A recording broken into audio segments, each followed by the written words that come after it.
Following a meeting this Saturday between the government and oil industry representatives, France's transport minister is warning that the energy crisis resulting from rolling strikes and pickets at fuel depots isn't over yet.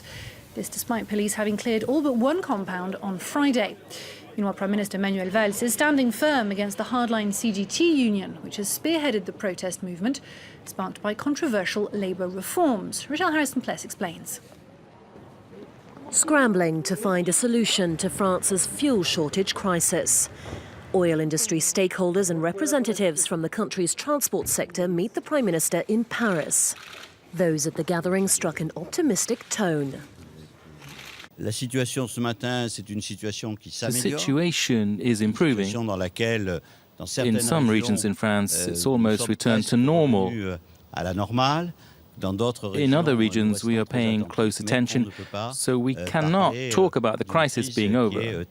We still have 4 refineries that are running fine, contrary to what people are being told. 4 are down, 2 are at a minimum flow, but the 2 others are functioning normally.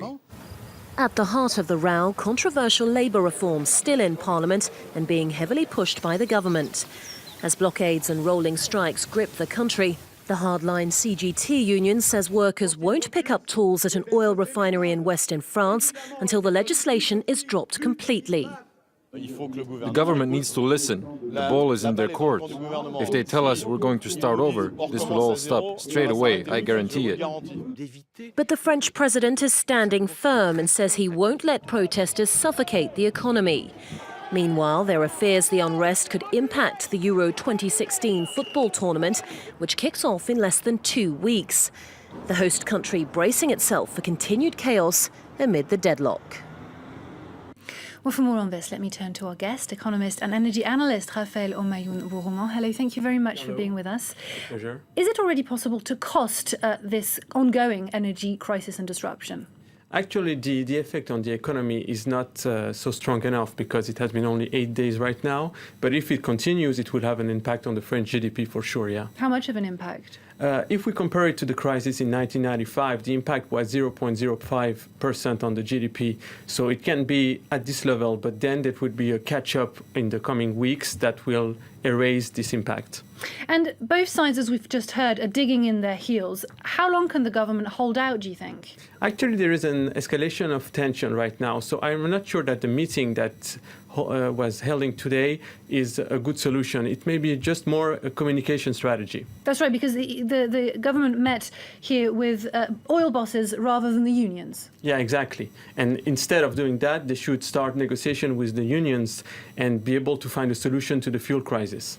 And how have consumers responded to this standoff? Actually, we've seen a phenomenon of psychosis because the consumption was 3 to 5 times higher than the average consumption. So there is a kind of fear of shortage, but obviously there is also factually a shortage because 20% of petrol stations have total or partial disruption and 6 out of 8 gasoline refineries are blocked. And is that a problem for the government if consumers are consuming more and perhaps eating into reserves that could actually keep the government afloat for a while? Yeah, because the International Energy Agency, IEA, recommend to have at least 3 months of strategic storage. For France, the storage is about 115 days of consumption, but average consumption. So if consumers consume much more, then it's a very risky countdown that is triggered. So what kind of a compromise can we try and reach here? Actually, the situation is very tense because this labor dispute seems to be like a arm wrestling between the government and unions.